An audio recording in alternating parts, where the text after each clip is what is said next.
नमस्कार, मैं हूं पवन त्यागी। टाइम्स नाउ नव भारत ने आने वाले लोकसभा चुनाव को लेकर के पूरे देश के अंदर एक सर्वे किया है और उस सर्वे के अनुसार उन्होंने ये बताया है कि यदि इस वर्तमान परिस्थिति में आज की डेट में अगर चुनाव हो जाएं, हालांकि इसमें अभी 1 साल है, लेकिन टाइम्स नाउ नव भारत का सर्वे कहता है कि यदि आज चुनाव हो जाए तो आज क्या स्थिति है, उस पर उन्होंने सर्वे किया है। और उसके अनुसार वो कह रहे हैं कि भारतीय जनता पार्टी और उसके जो गठबंधन है वो 325 सीटों को पार कर जाएंगे।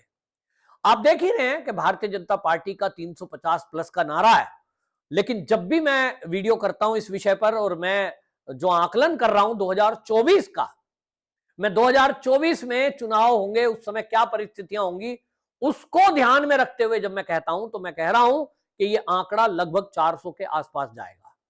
भारतीय जनता पार्टी गठबंधन को 400 के लगभग सीटें मिलना तय हैं।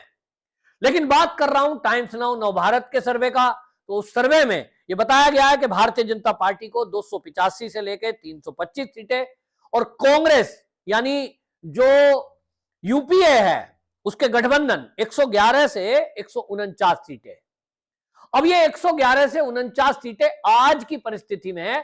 मैं फिर से रिपीट कर दूं कि कांग्रेस और उसके गठबंधन को जब 2024 आएगा तो कुछ चीजें जो कांग्रेस के बारे में एक्सपोज होना अभी बाकी हैं, इनके जो सहयोगी संगठन है उसके बारे में अभी कुछ और एक्सपोज होना बाकी है। उसमें सबसे ज्यादा 2024 में यदि मुद्दा बनेगा तो वो बनेगा मुद्दा कांग्रेस का तुष्टीकरण।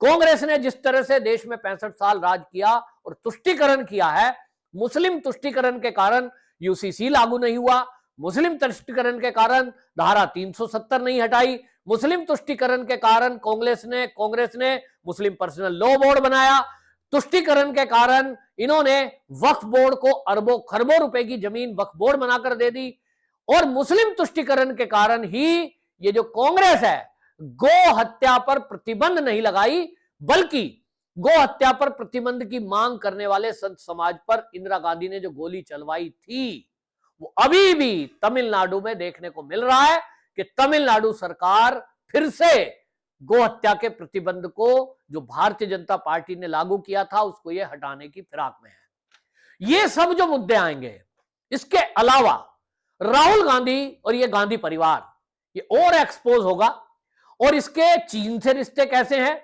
जॉर्ज सोरोस को लेकर क्या रिश्ते हैं, विदेशी फंडिंग कैसे आती है और किस तरह से ये देश के अंदर माहौल खराब करने के लिए दंगा फसाद कराते हैं, इन सब पे भी विस्तृत रिपोर्ट देश के सामने आने वाली है।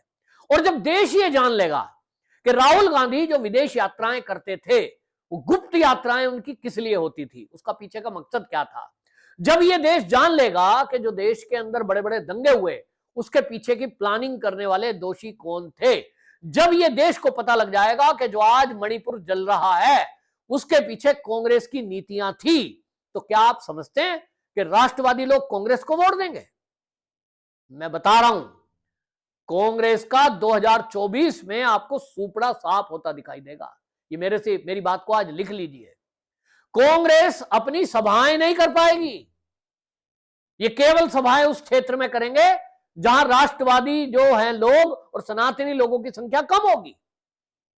सीधा मुकाबला होगा, एक तरफ सनातनी राष्ट्रवादी वो लोग रहेंगे, राष्ट्रभक्त लोग रहेंगे, और एक तरफ वो रहेंगे जिनको इस राष्ट्र से कोई लेना देना नहीं है और हमेशा वो देश को नुकसान करवाने वाली बात करते हैं। कांग्रेस के पीछे बस वो लाइन आपको दिखाई देगी। तो मैं आपको बता रहा हूं, कांग्रेस का जो ये आंकड़ा बता रहा है टाइम्स नाउ नव भारत, मैं इससे कतई इत्तेफाक नहीं रखता हूं।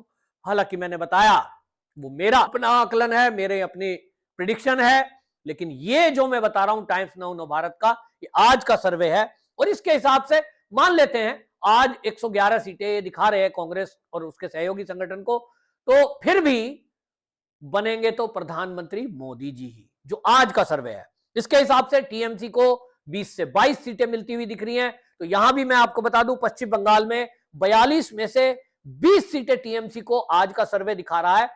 और वो आज का सर्वे जो है, यहां टीएमसी को लेकर भी पश्चिम बंगाल में लोगों की जो राय ली गई है वो तब है जो आज की कंडीशन है।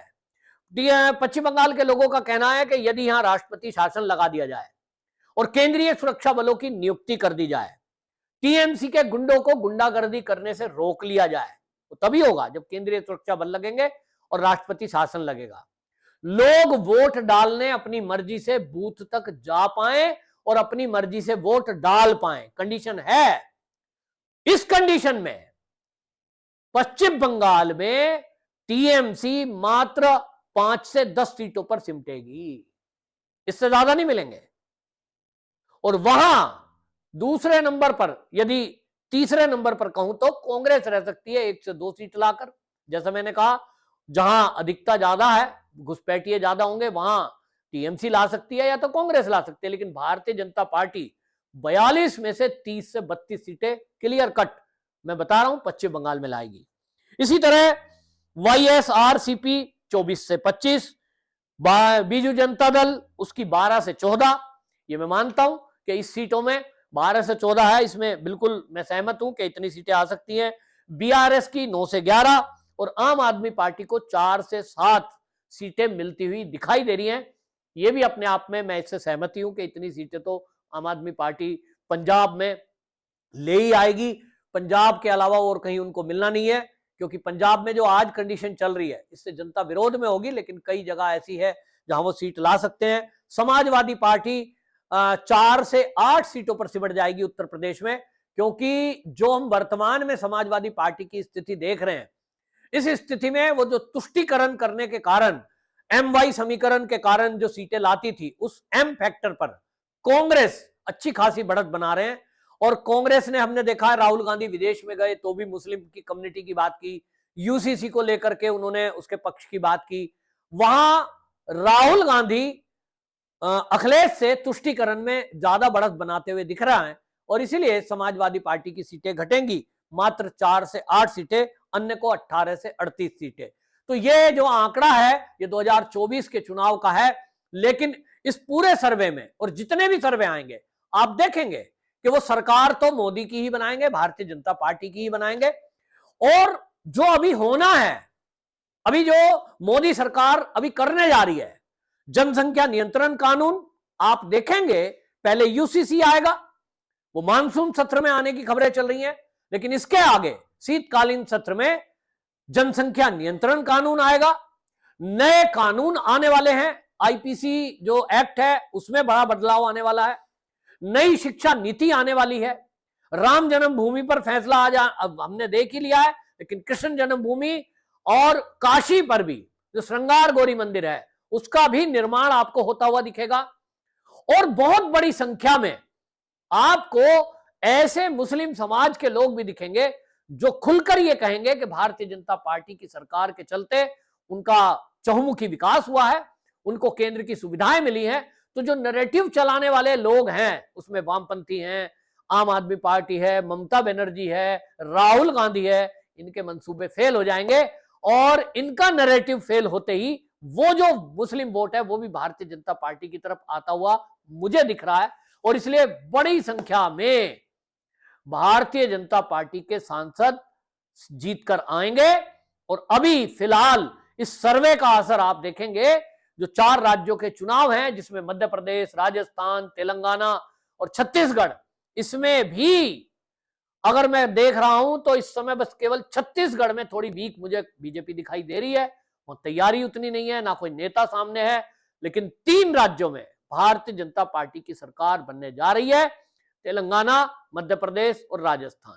तो इसका एक इफेक्ट पड़ेगा, मोदी इफेक्ट पूरे देश पर है। और राज्यों में जो राज्य की सरकारें हैं, जिस तरह से कांग्रेस की जहां जहां सरकारें, उनकी विफलता और उनका तुष्टीकरण उनको ले डूबने के लिए तैयार है। वंदे मातरम।